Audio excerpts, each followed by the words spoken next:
Strategies for Change, Values and Social Change with Niall Crowley, Part 1.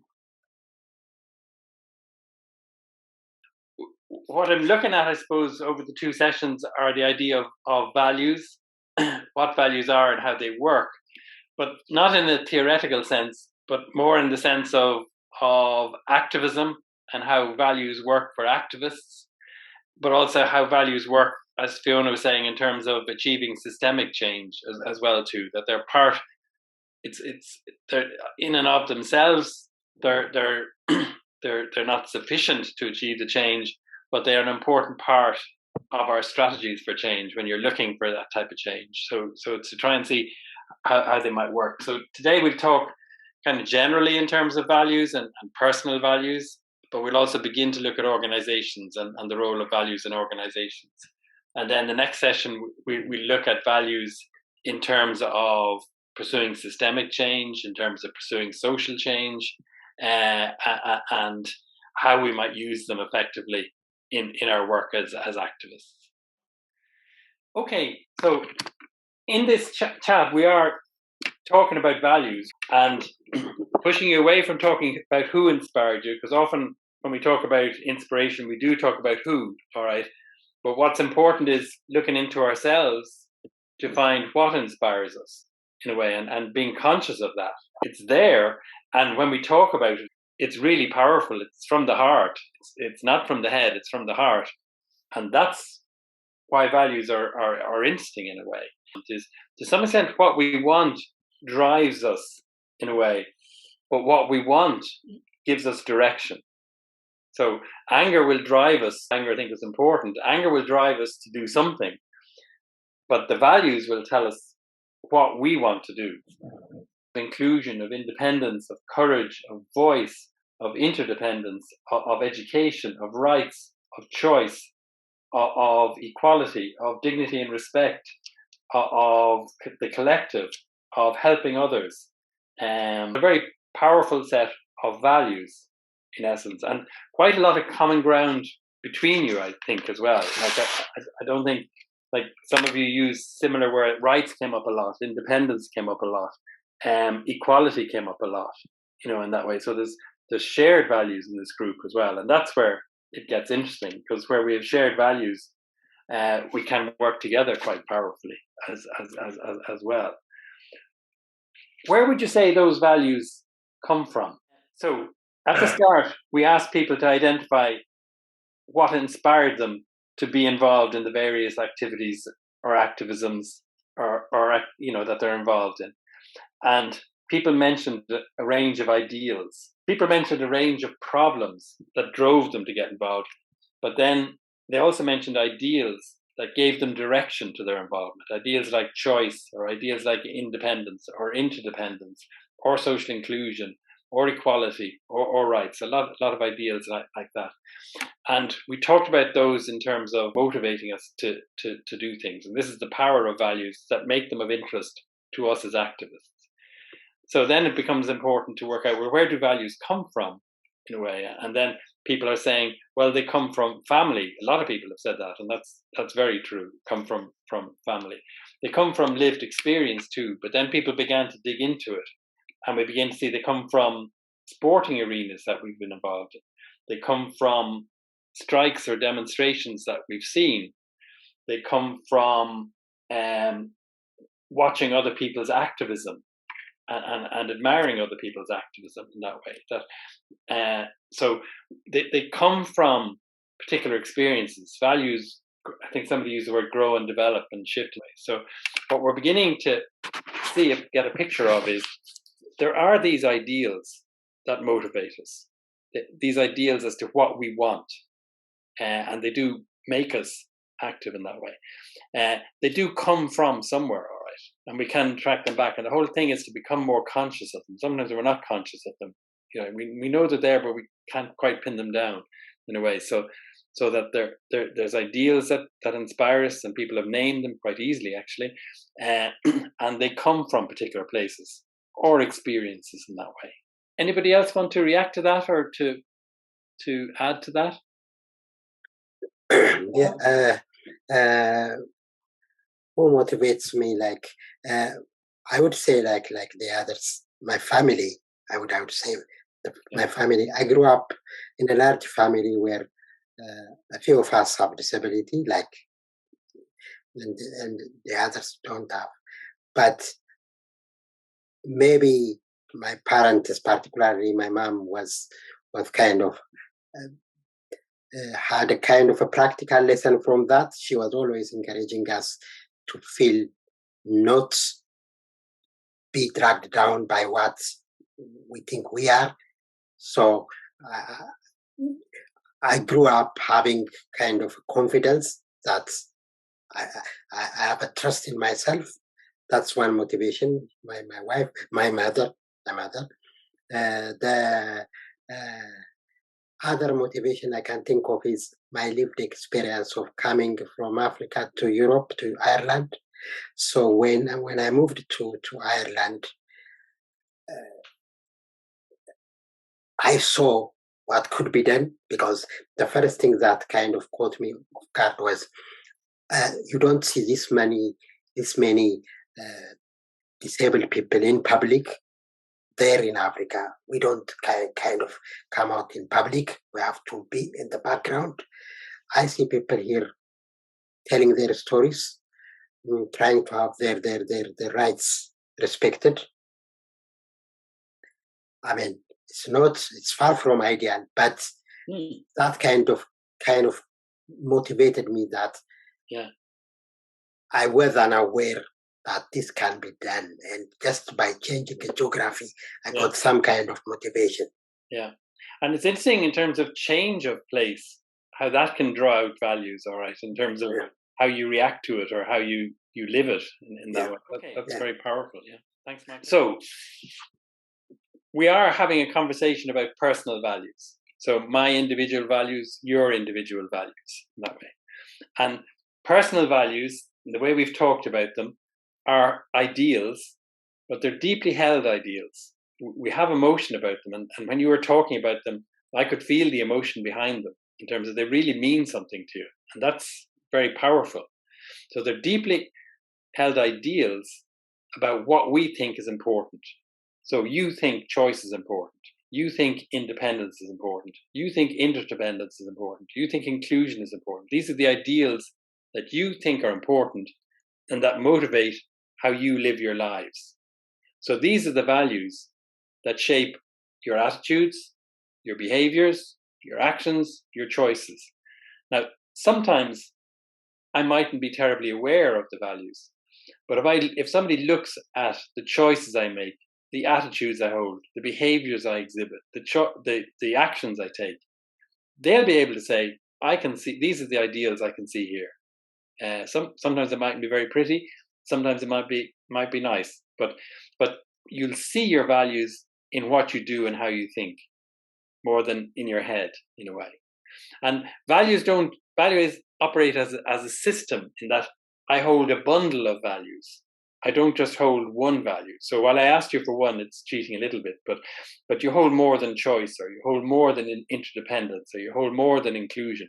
And it's that bundle that will decide what you do, or will motivate you to decide what you do and how you think, and how you behave.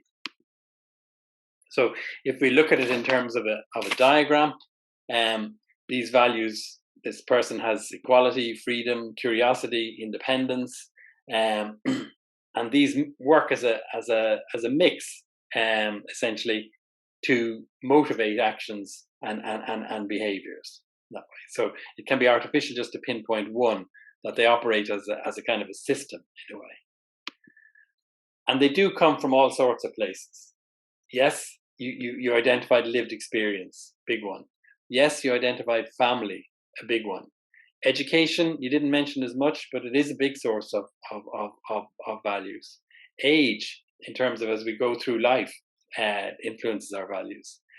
Our work influences our values. You did mention the workplace, which is interesting. The media, somebody mentioned the media as well. That does influence our values.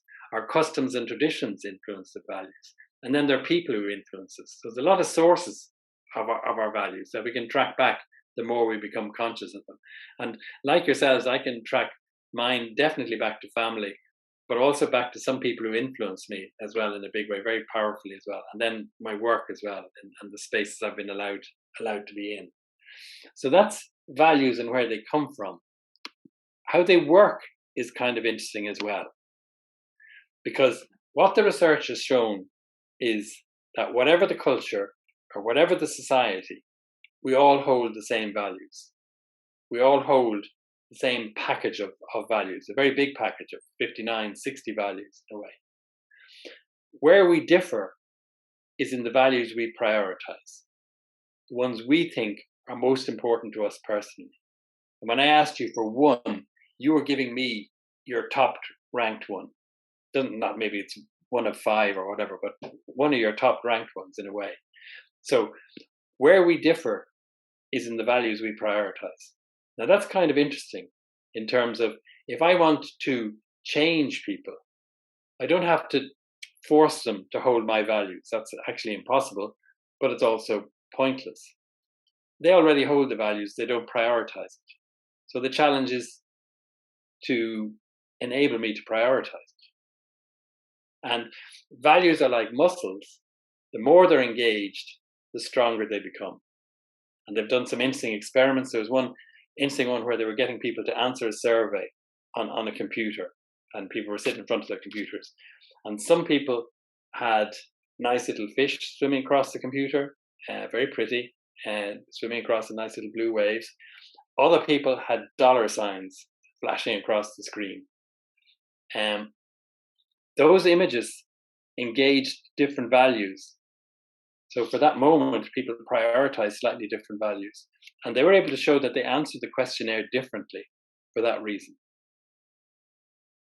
That's a fairly trivial one, but it's quite a powerful sign in terms of, how do values work?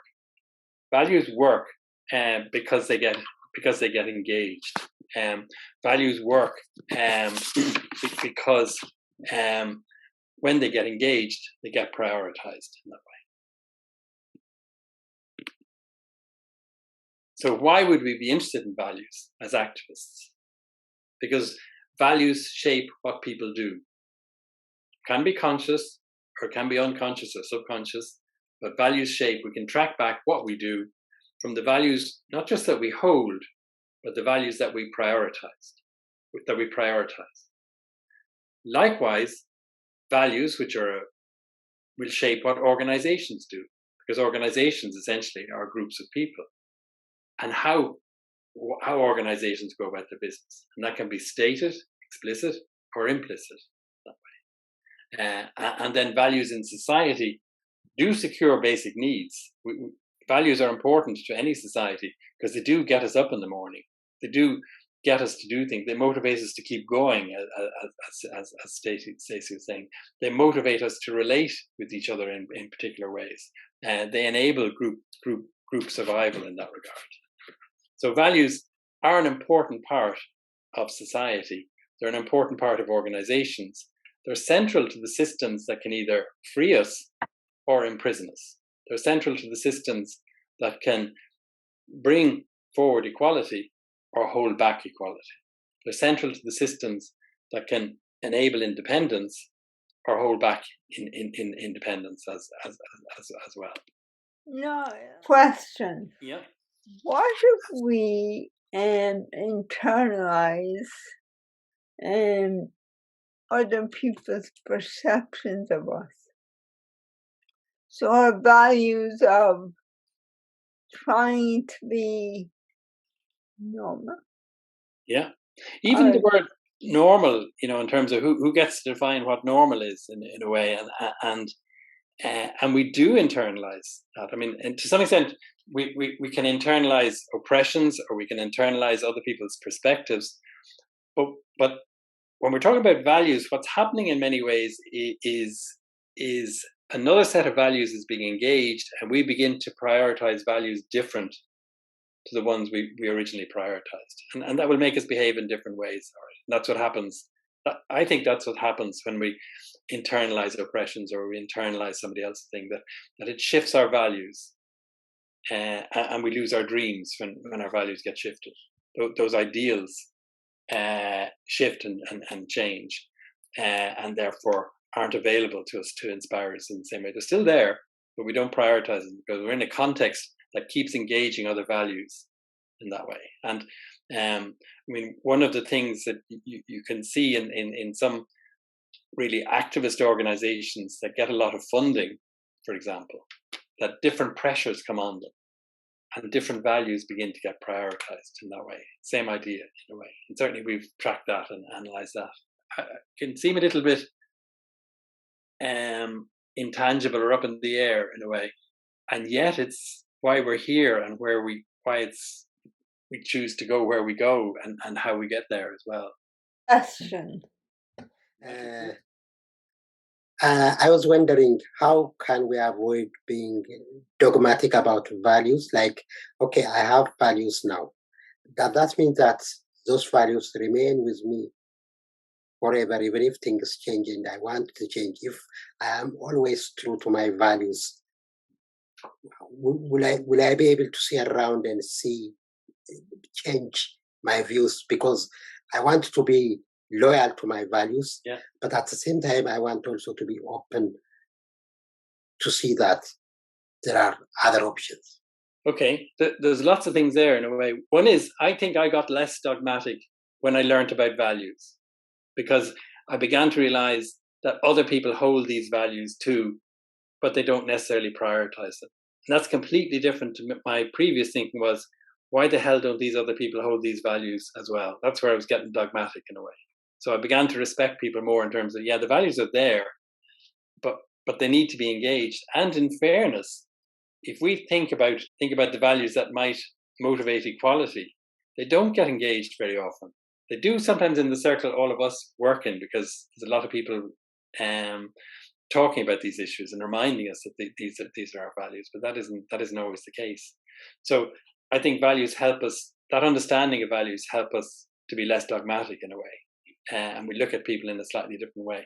The other bit, though, in terms of staying true to my values is interesting and applies to people as well as organizations, that a gap can open up in a way, and a gap between the values I think I hold and the values that are actually motivating my decisions and actions. And that can happen because sometimes this is all unconscious. We're not conscious of it. So the more conscious we are of the values that motivate us, the less likely that's going to happen. But it does happen, and suddenly I find myself doing something I realize, oh my God, this is not me. It couldn't be me. But another value has kicked in for some reason. And you're in conflict. With the values you want to have. You're in conflict with yourself, which is very unpleasant. All right. Yeah. But then you have to factor in what's right for you and then what's right for others. And then when you're in that dilemma, it's a difficult one. Yeah, but sometimes that dilemma can be answered by the ideal you hold, whatever it might be. And it might be the right or the wrong answer for me or for you or for whoever, but it'll be true to your value in a way. That the values will answer, the values you prioritize at that moment will answer that question.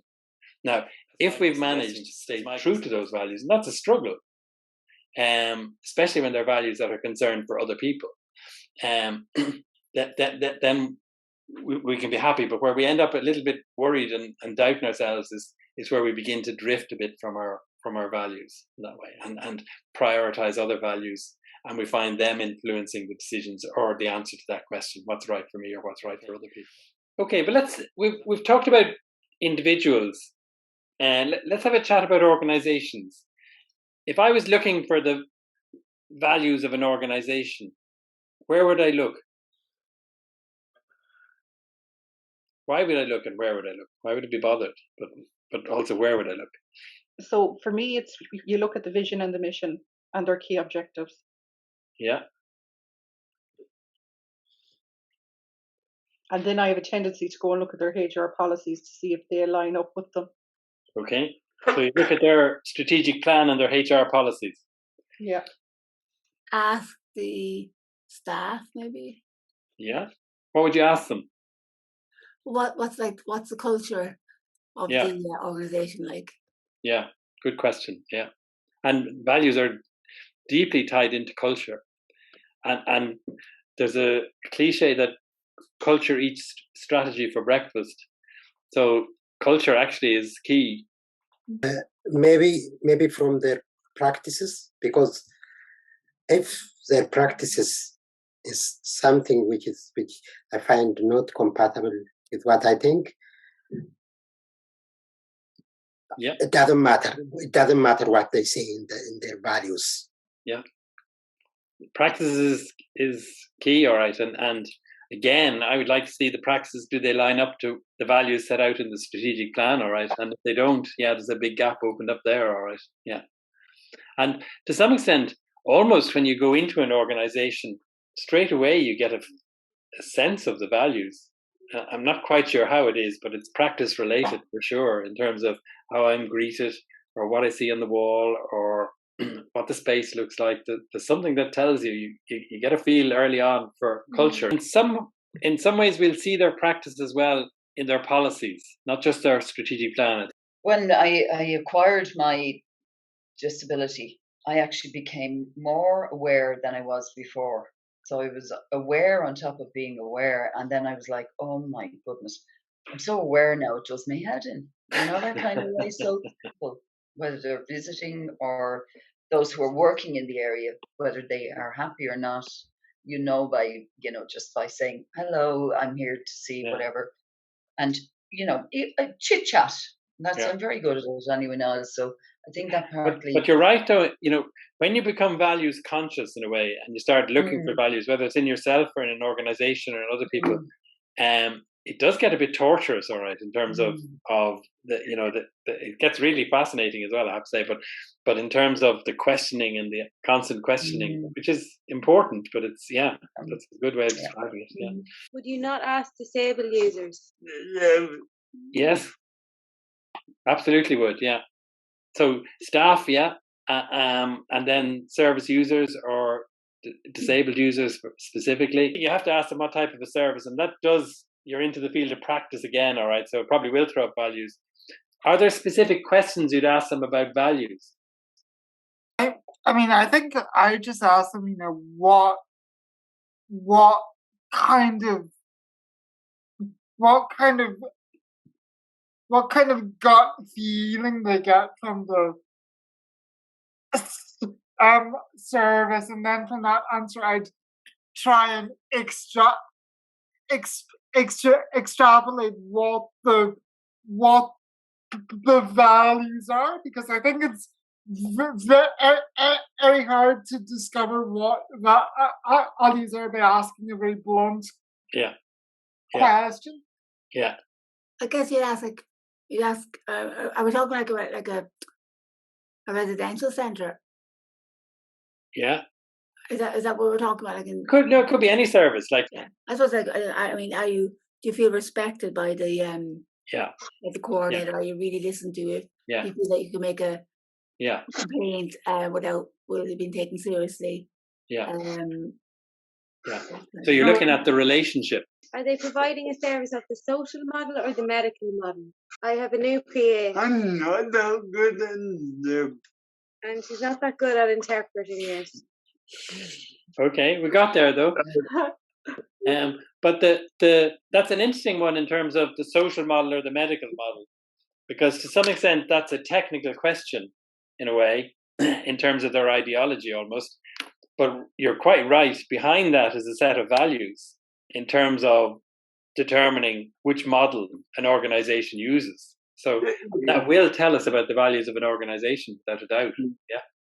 Personally, I believe in relation to mission statements, values linked to them, policies, if an organization hasn't got them set up to reflect their values, there's a big problem. Yeah. Realistically, any organization worth its salt is going to have all the paperwork showing everything works. Yeah. That's the reality. You know what I mean? Or there's some major issue missing. So the way I looked in my professional, we'll say, I'll just give the two, my professional background as a chartered architecture engineer, and I would have been in the game for 25 odd years before I had to give up with the neurologic condition, full-time work. And what I always looked at, even from a young start in that organisation, was references. So in other words, whatever the company was and the project they did was references from a third party, because everyone within that company, within reason, is going to sing their praises. It's only when you get someone independently to basically give you feedback. How did they actually perform, and did they bring them values through the project? Yeah. And if I turn that the other way, then in relation to what you call service providers, service users, when I got involved in the advocacy was only basically just over a year ago. But basically, one of the first ones that I got involved is the Neurology Support Centre, which is a cross neurological impairment support in Sligo. One, it was local in relation to getting involved, but two, it was what I call cross neurological impairment, right? It wasn't dedicated to some of the specific conditions. But the big thing there that I noticed, they had a brilliant, if you want to call, understanding of people, not a split between service users and services and staff or whatever, you know what I mean, let's say. But one thing we did right, okay, just in relation to language, because I know, you know what I mean, and this is where I think where the values can help, if you want to call, in the use of what I would call simple language or simple descriptions. But when I attended, if you want to call, initially, before I kind of got involved more, I just literally went in to see what services they provided from neurological support. They basically had, you know what I mean, you'd say you are, in brackets, which a lot of support organizations, your service user. But the terminology, after talking to other people there and talking to the board, was that everyone in there became members. So in other words, the people who attend are members, just like the rest of, we'll say, the support organization. So rather than having this differentiation, and that made a massive difference in not just understanding the values of the organization, but of the members who attend feeling valued. Even if they weren't going to be massively involved in advocacy, they basically just could be going in for that chat, you know what I mean, let's say, sharing their experiences. But it meant that you didn't have, which I've heard a lot over conversation the last year, this split between, you know what I mean, let's say, service users. I know there's other words being used, service owners, you know, but I think if you've got a common membership, that basically right away shows an organization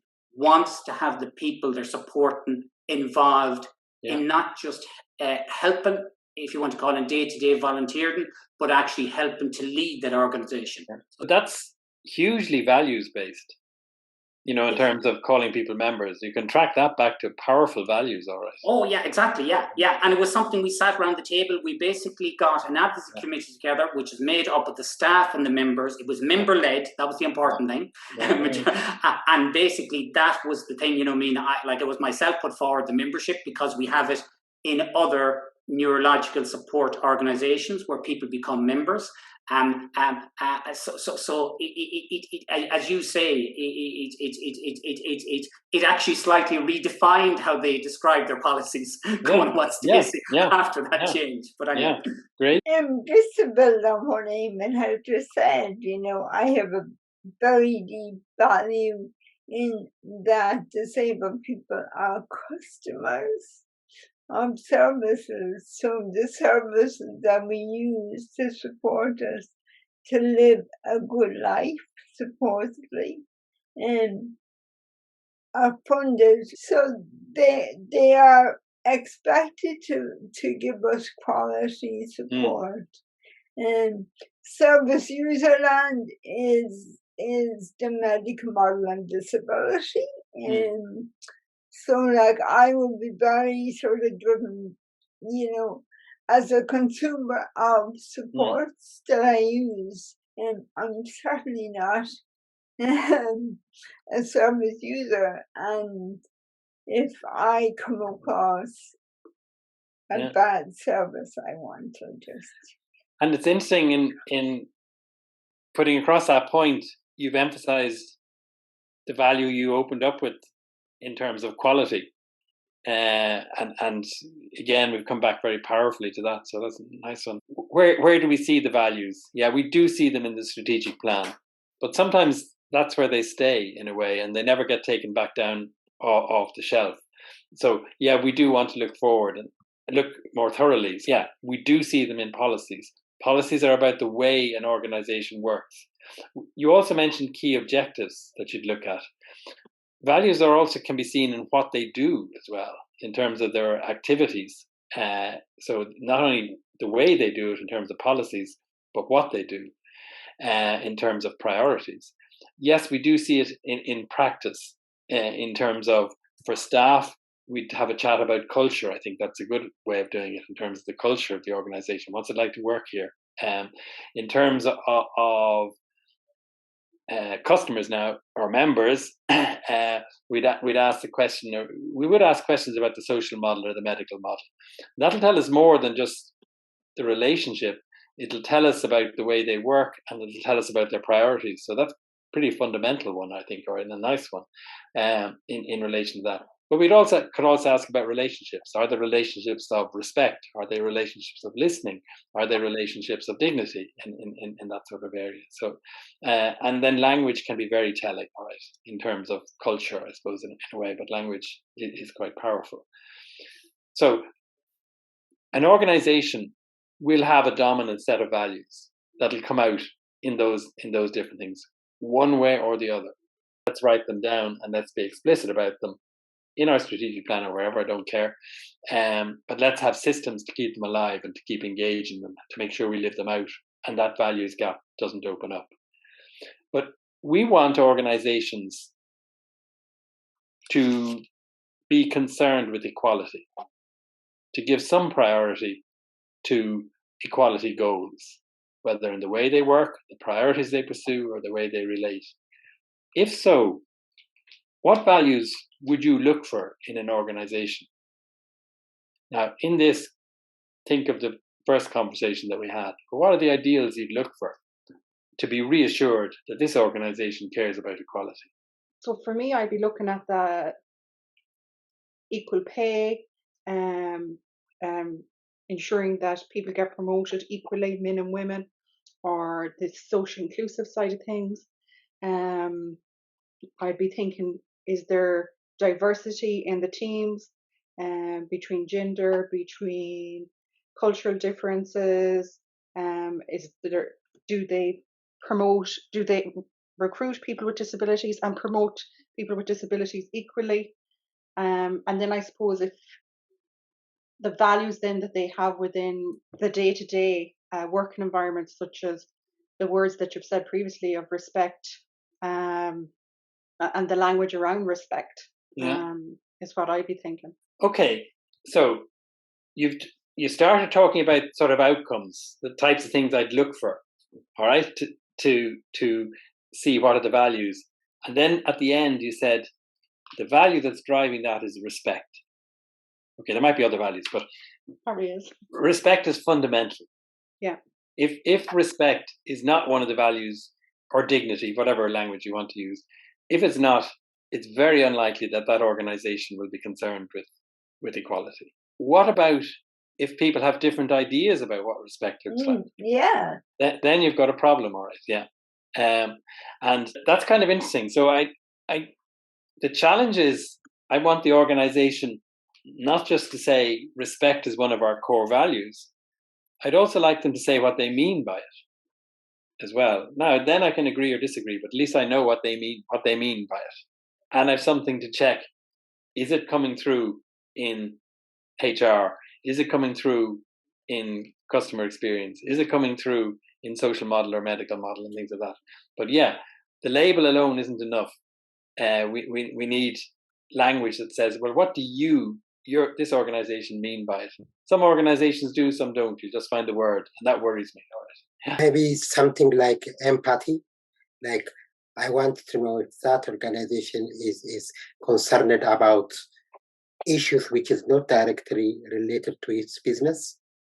Yeah. Which should promote equality, that Definitely. kind of things. So if that organization has particularly a dedicated kind of team or something to deal with those, I would say. Yeah, absolutely. Respect and empathy then. That everybody maybe has the opportunity to contribute ideas on the development of the organization, or everybody gets the opportunity to feed into the way things are done in the organization or suggest changes. Okay. Now, I'm not disagreeing with you, but you've given us the practice that comes from a value. Okay. What's the value? What ideal would inspire an organization? Because you're right, I would look for that too. What ideal would inspire an organization to give people the opportunity to contribute their ideas for the development of the organization? Anybody with a word or label for that? Maybe inclusion. I think of freedom of speech. Freedom of speech, inclusion. Freedom of speech, I could have freedom of speech, but I don't give a damn what you say. So I think Nicola's looking for something more in terms of not just to say it, but you actually get an opportunity to contribute. So a bit more powerful than that. What about experts, Nicola? Expertise. Empowerment. Empowerment. Definitely empowerment. Could be voice, could be participation, it could be inclusion, although inclusion can have different meanings, I suppose. It might be bigger. Inclusion might be bigger. See, we're trying to look at the culture of the organization. So we're trying to get behind the actions and the policies and the systems and the plans, getting right in under the bonnet to look at what's driving these things. So yeah, I want respect. I want empathy. I want empowerment. I want inclusion.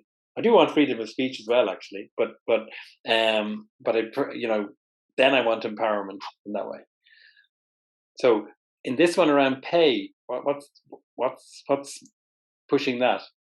Inclusion maybe, all right, but inclusion is more pushing the thing that basically talking about diversity in the organization and things like that. So I'm inclusive. Also recognizing people's worth, valuing their contribution. Yeah, which is dignity and respect, I suppose, in some ways. Yeah, yeah. So maybe it's that. Maybe it is that. Yeah. Fairness might come into it as well, but that's pretty close to dignity as well. What about outcomes? Yeah, Niall. Yeah, the values that drive outcomes. Mm-hmm. So you're right. A lot of the values we've looked at drive relationships, respect and empathy, or drives ways of working, empowerment and fairness. The one that's kind of outcome focused a little bit for me is inclusion. But there could be other ones. Again, it goes back to the thing of we've got to define it as well, all right? You know, in terms of lots of different meanings for inclusion in a way. Other values that might drive outcomes. People have the right to air their opinions without any consequences. Okay, so we have a family of ones there in terms of freedom of speech, air opinions without consequences, so without fear as well, and empowerment in terms of having influence once I've aired my opinion. So I was thinking about pay there, and I was thinking about profit sharing and redistributing wealth. Yeah. So, and the other thing I was thinking about is outcomes. If I'm looking in a work environment, I'm thinking the turnover of staff. If they have a low turnover of staff, then that shows the values within the organization. Yeah. Are there. Not just that the values are there, but actually it probably shows these values are there because people are loyal to it, all right. But go under the bonnet a bit in terms of profit sharing and redistribution. That's rare. What ideal would drive that? Sorry, the public relations policy within the whatever it is, and I'm looking at it from a working ethical way. Which is good for your image, all right. But again, go under the bonnet. So for me, it would be looking at the hidden thing driving it. Yeah, that everyone is equal in the organization, and they all carry a weight of responsibility. Yeah. And with that, then there's from the positive outcomes, then they redistribute the wealth of the positive outcomes of the organization. And what would you call that if they didn't? Responsibility. Are they redundancy? Redundant. Yeah, they have a responsibility, and you might leave if they don't. Right? But it wouldn't be fair. It would be. It's unjust. Yeah. In a way, so to some extent, you're looking for justice or social justice or some other. Well, it is social justice because I was thinking about the cooperative side of things as well. Yeah. And then I was thinking of some of the American companies and the profit sharing schemes. Yeah. And yeah. They're two very opposite ends of the spectrum. Absolutely, yeah. So I mean, you do, when you do an audit of an organization, you will look for the full package of values. You won't just say, oh, they've got profit sharing, therefore they're into social justice, therefore they're for equality. No, I'll also might just have a look at the human resource policies and see what they tell me about respect, or what they tell me about empathy, or what they tell me about customer service policies, what they tell me about inclusion and things like that. So just like with the individual we talked about, there's a system of values operating. It's not just one. In an organization, you'll find 4 or 5 dominant values, and that way. It's unlikely you'll find one really good one and 4. I don't believe in good and bad values, but one going in one direction and 4 going in the other direction. It's very hard for an organization to hold that, or for an individual to hold that. They tend to be consistent, but they could be doing things to cover bad things that they're doing in a way. So that's the bit you'd have to watch. Greenwashing for the environment, or social justice washing for other things in that way. So one of the things we did in Values Lab was looking at equality and human rights. We did a study to see, well, what were the dominant values that might motivate people to be concerned with that? Because if we're interested in equality and human rights, we want to engage those values in people so that they prioritize them. If we're into equality, we want to engage organizations so that they would name and prioritize and define and live those values as well. So we need to be clear about what they are. And I think, different groups have come up with different packages. This is the package we came up with. So dignity is core one. Without that, you don't get equality or human rights. So dignity is also respect. It also, I think, is linked to empathy, although you could look for empathy as a separate one. I agree with that. Autonomy is another one, which is about choice and self-determination and independence. I would like to see organizations that are motivated by this ideal of people's autonomy as well.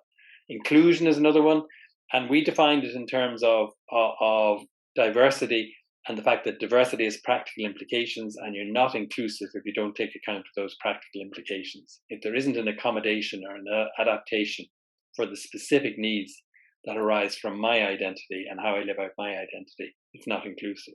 Social justice is the one we just talked about, which is very much about resources and the distribution of resources. And it's one where certainly in the private sector you won't see a lot of, but in the public sector you might see a bit of, and in the community and voluntary sector you'd hope to see a lot of.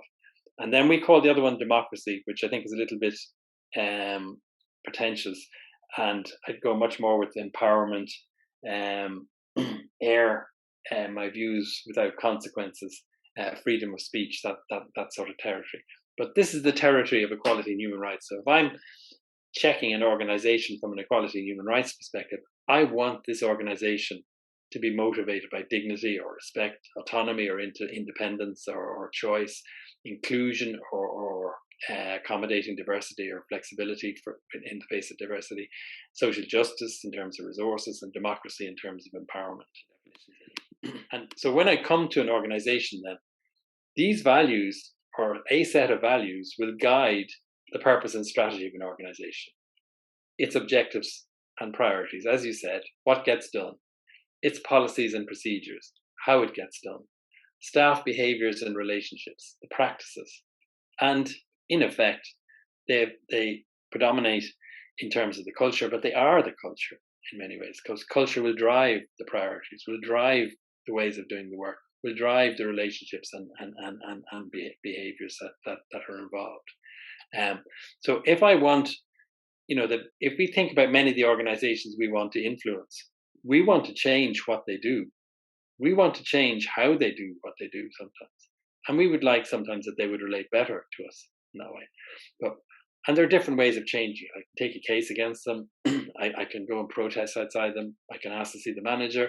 But I can also begin to look at, well, what are their values? And can I influence and shape the values of an organization? And that's what we've looked at in Values Lab, being able to do that from an equality and human rights perspective. So the values will come out in the vision, come out in the strategy, it'll come out in the processes and practices. So this is the looking under the bonnet. usually when we evaluate an organization, we look at, well, what are the outcomes from what it does? Or what are the outputs from what it does? What's it doing, in other words? And has it done enough of it? But behind those, we'll find a body of practice or a pattern of behavior that created those outputs, created those outcomes to the standard and scale. But behind that body of practice or patterns of behavior, we will find these policies and procedures.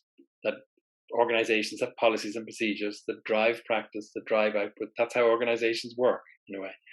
We rarely go deep under the bonnet to say, okay, where did the procedures or systems come from? And what are the values that are held by the organization that drive those? And I believe that it's these values or this culture that is actually the motor of an organization. So if we want to change organizations, and we do, we've got to be able to change this motor or find ways to change that motor. And values are the big thing that drive mission and vision and mission, that drive strategy, that drive systems, that drive practices. But this big area here, we tend not to look at enough, or to fight over enough, or to talk about enough, or to make demands of, because that's the key bit. And they will be explicit or implicit. Sometimes organizations write down their values, sometimes they don't. Sometimes they write down the labels, sometimes they write down the labels and define them. They need to write down the labels and they need to define them. And these come from, one way or the other, they come from staff and the body of staff that's there and the values they bring to the organization. Sometimes they come from the founding values of an organization, particularly in the community and voluntary sector, you'll find that. Very often they come from leadership and the espoused values of leadership, senior management within the organization or whatever, the board of an organization. And then very often they come from outside. The values that get engaged are the values that get prioritized. So external pressures can shift the priorities of an organization. If an organization is under pressure to survive, its values will shift. If an organization is under pressure to keep reporting KPIs, its values will shift in that way.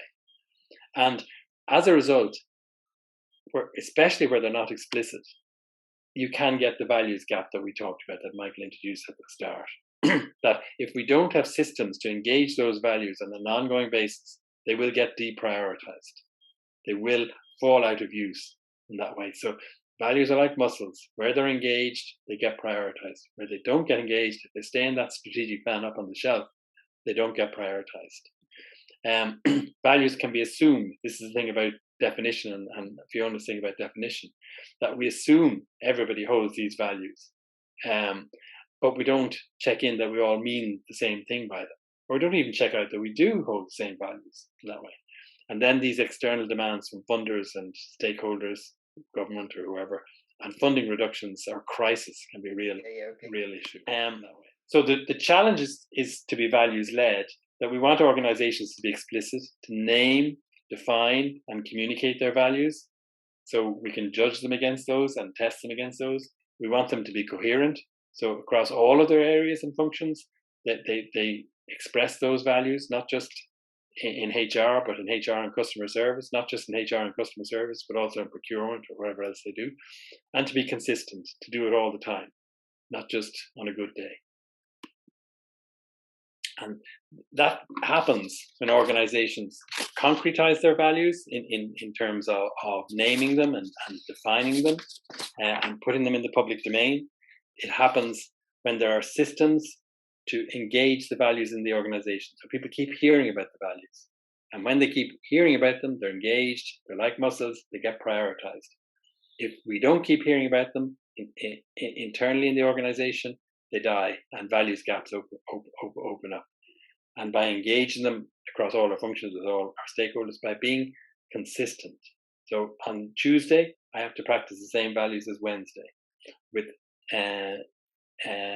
whoever an organization, I have to practice the same values as with another organization. And we communicate them not by drumming people over the head, respect, respect, respect, but by telling stories of change that engage these values. We do it creatively, in other words.